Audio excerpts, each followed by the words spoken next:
আজকে নিয়ে চলে এসেছি আপনাদের জন্য খুবই মজাদার আর স্বাস্থ্যকর একটি রেসিপি, যেটি কিনা শীতকালে প্রচুর পাওয়া যায়।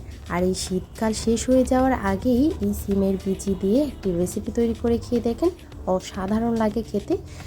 ছোট থেকে বড় সবার জন্য খুব স্বাস্থ্যকর একটি রেসিপি এই সিমের বীজের রেসিপি। তো চলুন দেখতে থাকি কিভাবে করেছি খুব সহজভাবে।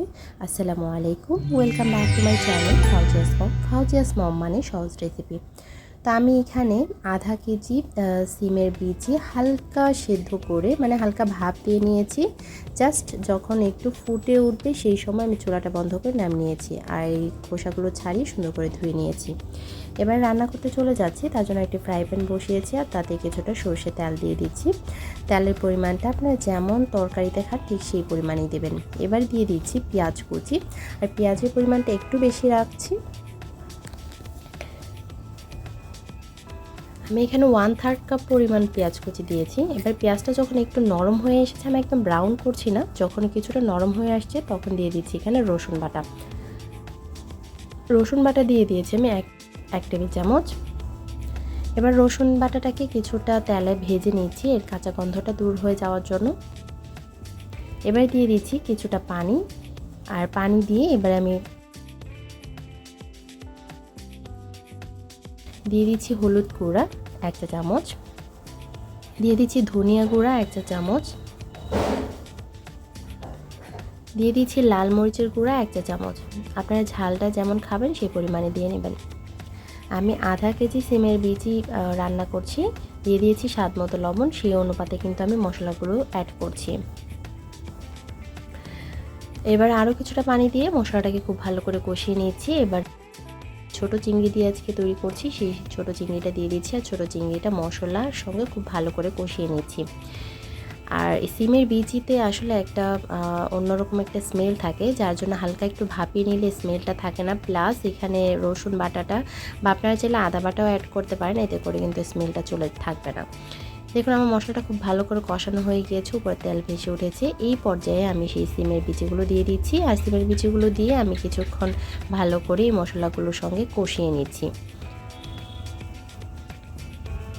প্রথমেই কিন্তু আমি ঝোল দিয়ে দিব না, খুব ভালো করে কিছুক্ষণ কষিয়ে নেব।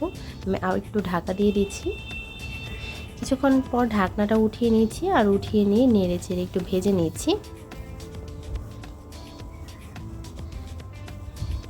এই সিমের বীজ থেকে কিছুটা পানি বেরিয়ে এসেছিল, বেশি না, জাস্ট অল্প, সেটা দিয়েই আমি এটাকে কষিয়ে নিয়েছি।